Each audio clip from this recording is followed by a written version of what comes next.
Battle of Ipsus, spring 301 BCE, near Ipsus, present-day Sipsin, Turkey, in Eastern Asia Minor. This battle of the successors of Alexander the Great marks the definitive end of his empire. Ipsus was fought in the spring of 301 BCE, between the successors of Alexander the Great to see who would control his empire.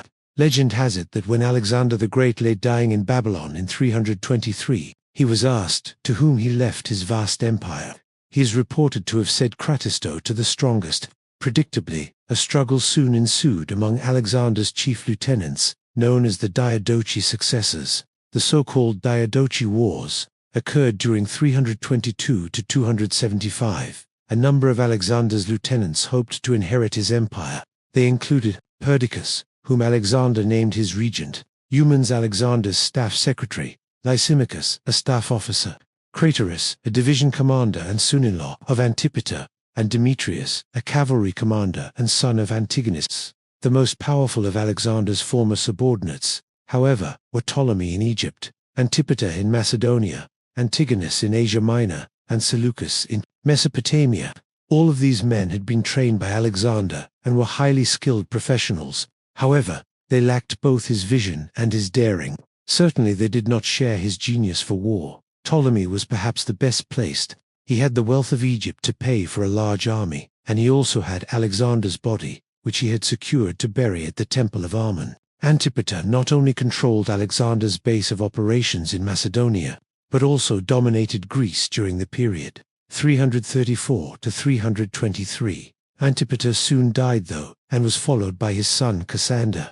Antigonus, who was both ambitious and a skilled general, controlled the central portion of Alexander's former empire, while Seleucus, who had risen to be governor of Babylon, could draw on the resources of much of the former Persian Empire. War began in earnest in 316. It was a shifting struggle, marked by guile and bribery. During most of the period, Antigonus was fighting the other three principal lieutenants.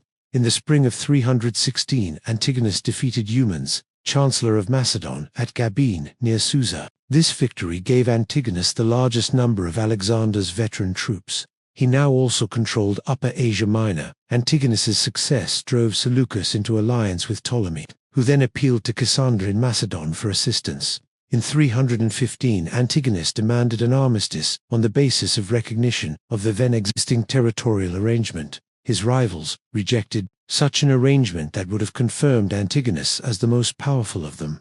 They demanded instead that Alexander's empire be divided equitably between them. The war continued, and occasionally the allied leaders fought one another. The struggle was both opaque and complicated.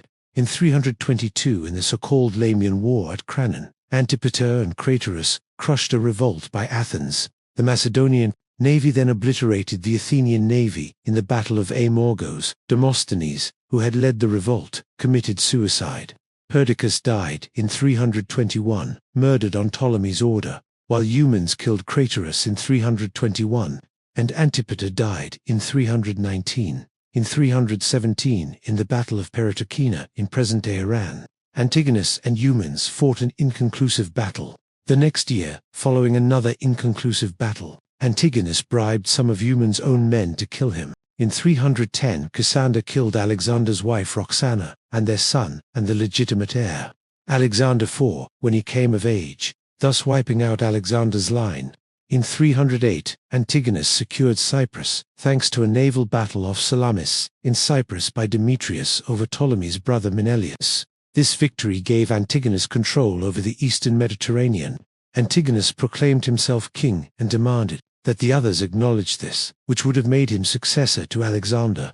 Ptolemy replied by naming himself king of Egypt and encouraging his allies to name themselves kings of Greece and Babylon, thus, in effect, confirming the end of Alexander's empire.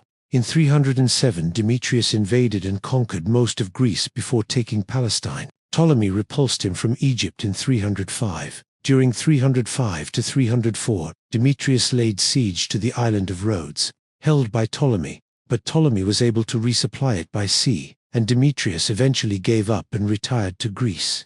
In 301, Seleucus and Lysimachus, allied to Cassander, engaged Antigonus and Demetrius in the Battle of Ipsus, present-day Sipsin, Turkey, in Asia Minor. Antigonus and his son had some 70,000 infantry, 10,000 heavy Macedonian cavalry, and perhaps 75 war elephants. Seleucus and Lysimachus fielded 64,000 infantry and 15,000 light cavalry. But Seleucus had secured 500 elephants in return for a pledge not to invade India, and he had 400 of these with him.